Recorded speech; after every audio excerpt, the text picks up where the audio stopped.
I wasn't sure how she would be coping. I had held it together so far, as long as they didn't touch me. I'd always viewed my weapons as an offensive strategy, but now I realized I'd very much relied on them as defensive protection.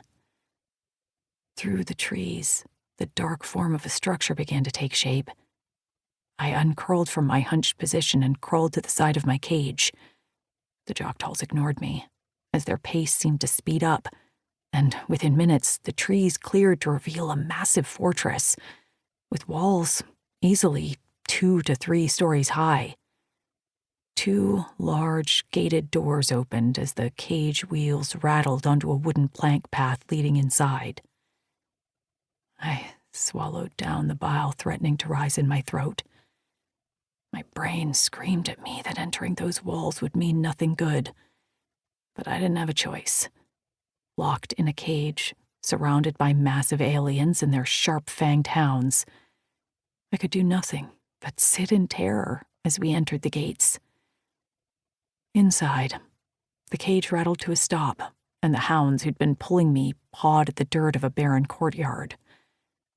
An unusual structure stood along one wall, a tall pillar with chains dangling from it. Each ended with a manacle. I shuddered and looked away. Before me were several structures, a few buildings, and one massive tower taller than the fortress walls. From the base of the tower, a group of a half a dozen Joktuls emerged. I studied them as they drew closer. The one walking in front wore a vest, adorned with studs along with a belt strapped to his massive girth. From it hung several blades, and one of those glowing whips. The other Joktuls were not as armed, and each wore nothing but pants, boots, and a simple sash.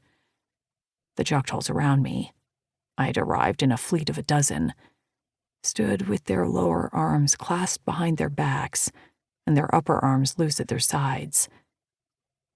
He reached my cage and stopped a few feet away. Head cocked, he peered between the bars at me, like I was a bug to be studied. I resisted the urge to spit at him. "Bring her out!" he barked.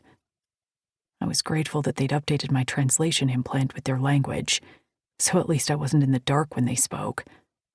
The fleet I'd traveled with rarely spoke, and I was sure that was on purpose, so I'd have as little information as possible.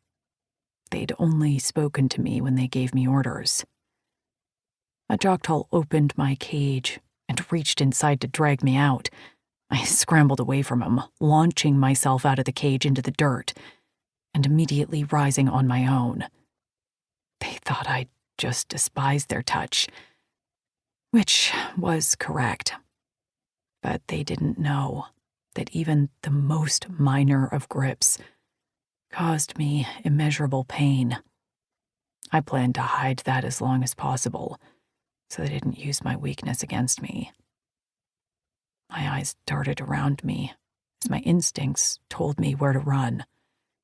Of course, that would be stupid and get me nowhere. The hounds would be on me before I could take 2 strides. But I couldn't help the urge to flee now that I was finally uncaged. "I wouldn't advise running, human," the vested Joktul said. "You won't get far." I didn't respond as I clenched my fists at my sides and told myself to be smart.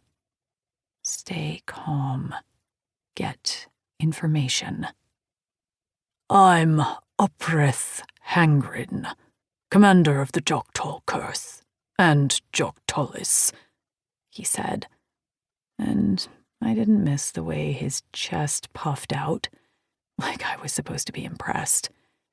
He gestured with his lower arms at the surrounding fortress. They'd named their city after themselves. Why did that not surprise me? He stared at me expectantly, as if I was supposed to respond. What did he want me to say? Congratulations? When I didn't answer, his